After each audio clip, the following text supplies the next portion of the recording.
আজকে আমি তোমাদেরকে বানিয়ে দেখাবো একটা খুবই মজার রেসিপি, যেটা তোমরা টিফিনে সহজেই বানিয়ে দিতে পারবে। তো পটেটো ব্রেড রোল। তো তার জন্য প্রথমেই আমি এখানে নিয়ে নিয়েছি কয়েকটা ব্রেড, আর তার সাথে আমি 4টে আলু সিদ্ধ করে নিয়েছি। এছাড়াও পেঁয়াজ, আদা, রসুন, কাঁচা লঙ্কা, ধনেপাতা কুচি নিয়েছি। এইবারে আমি এই ব্রেডগুলোকে, ধারগুলোকে আস্তে আস্তে কেটে নেব, যেটা আমাদের রোল বানাতে খুবই সহজ হবে। ধারগুলোকে আমি আস্তে আস্তে কেটে নিয়েছি। এবার আমি আলুটাকেও মেখে নিয়েছি।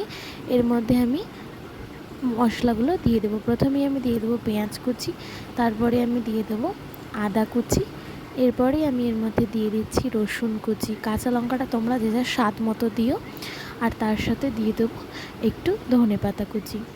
এগুলো ছাড়াও আমাদের কয়েকটা মশলা দিতে হবে। তো প্রথমেই আমি এখানে দিয়ে দিচ্ছি একটু শুকনো লঙ্কার গুঁড়ো, তার মধ্যে আমি দিয়ে দেবো একটু হলুদ গুঁড়ো, এরপরে আমি দিয়ে দেবো স্বাদ মতো লবণ। এছাড়াও আমি এর মধ্যে দিয়ে দিচ্ছি একটু জিরে গুঁড়ো আর একটু সামান্য পরিমাণে ধনে গুঁড়ো। দেওয়া হয়ে গেলে আমি এটাকে, আলুটাকে সুন্দর করে হাত দিয়ে দোলে দোলে মেখে নেব, যাতে এর মধ্যে কোনো ছোট ছোট দানা বা বড় দানা না থেকে যায়।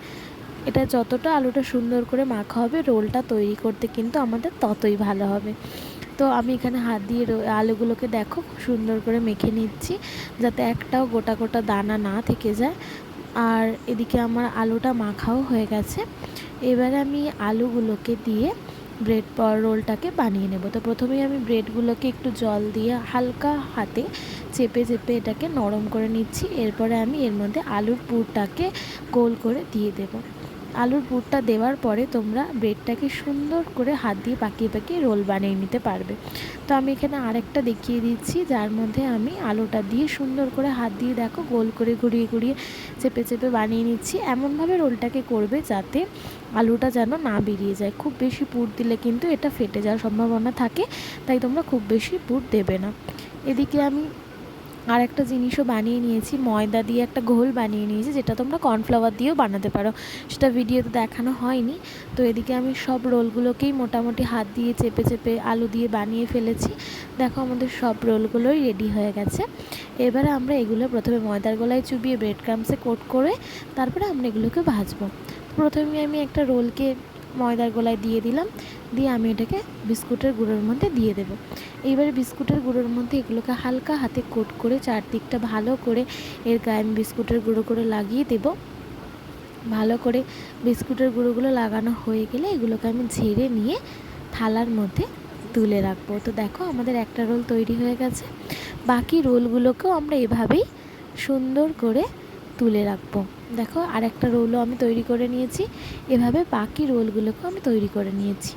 এবারে আমি কড়াতে তেল বসিয়ে দিয়েছি, যেখানে আমার তেলটা একটু গরম হলেই তার মধ্যে আমি রোলগুলো দিয়ে দেবো। তেলটা বেশি গরম করা যাবে না, তাহলে বাইরেটা খুব তাড়াতাড়ি লাল হয়ে যাবে, কিন্তু ভেতরের পুরটা কিন্তু হবে না। আর এই রেসিপিটা কিন্তু তোমরা অফিসে বা টিফিনে, স্কুলের টিফিনে খুব সহজেই ঝটপট বানিয়ে নিতে পারবে। বাড়িতে একটু রোল বানানোর জন্য এই ব্রেডটা আর আলুটা থাকলেই কিন্তু হবে। তো এগুলো দেখো আমি হালকা হাতে মাঝে মাঝে নেড়ে চেড়ে দিয়েছি, এবার এটা লাল হয়ে গেছে। এটাকে কিন্তু খুব বেশি জোরে নাড়াচাড়া করা যাবে না। আর এভাবে লাল হয়ে গেলেই আমরা এটাকে তুলে নেব। আমি রোলগুলোকে আস্তে আস্তে প্লেটের মধ্যে তুলে নিচ্ছি। দেখো রোলটা বাইরে থেকে কতটা ক্রাঞ্চি আর হয়েছে, আর ভেতরে কিন্তু আলুর পুরটা খুবই সুন্দর লাগবে। বাকি রোলগুলোকে আমি কড়ার মধ্যে দিয়ে দিয়েছি। এবারে আমি এই রোলগুলোকে তুলে নেব। দেখো আমাদের সব রোলগুলো তৈরি হয়ে গেছে।